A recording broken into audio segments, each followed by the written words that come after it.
Connie Culp, first face transplant recipient in U.S. dies at 57.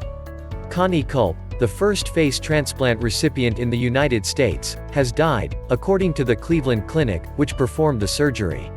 "We are saddened by the loss of Connie Culp," the clinic said on Twitter on Friday, adding that she was clinic, an inspiration to all of us, at the medical facility.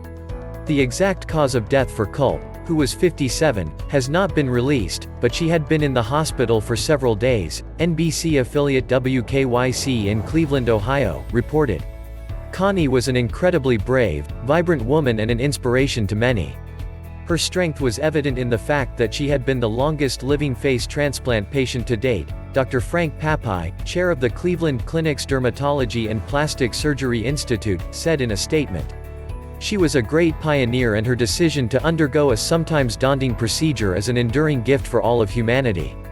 Culp arrived at the Cleveland Clinic in 2004 after her then-husband shot her in the face before turning the gun on himself. He survived and was sent to prison for 7 years.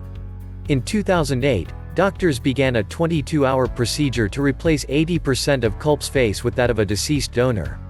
Before receiving the transplant, Culp had already undergone nearly 30 other corrective surgeries. A few years after the transplant surgery, Culp was able to meet the family of the woman whose face had been donated to her. The donor, Anna Casper, 44, had died of a heart attack 2 weeks before Christmas 2008.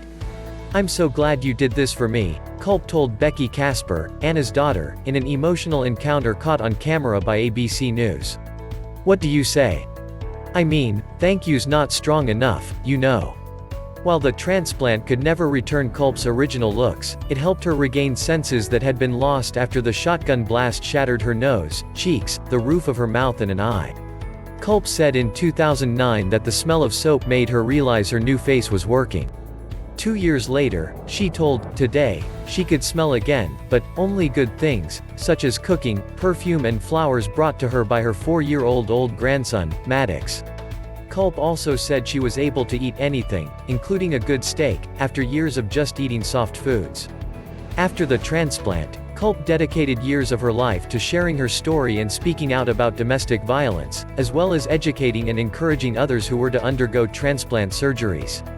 She told Today that she tried to not dwell on memories of the shooting or the way she used to look, but she often had to deal with stares and comments from strangers, particularly children, according to a 2010 profile in The Plain Dealer in Cleveland.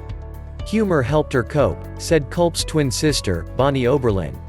Once, months before the transplant surgery, Culp glued on a prosthetic nose before going out to lunch with her sister, The Plain Dealer reported. "Connie," Oberlin whispered at one point during the meal. "Your nose is coming loose." "I know, damn it," Connie whispered back, then peeled off the nose, put it into her purse and continued eating. A few weeks later, they went back to the same restaurant, and Culp ran face first into the restaurant's glass doors. "It's a good thing I didn't have my nose on," she said, according to Oberlin. "It would have smooshed into my face." Surgeon Dr. Maria Simeonow said that her journey helping Culp's recovery inspired her research into reducing transplant rejection.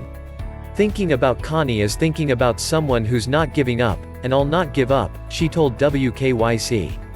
"We are connecting the donor and recipient bone marrow cells to support face transplantation and other organ transplants in order to induce tolerance and reduce the need for lifelong immunosuppression."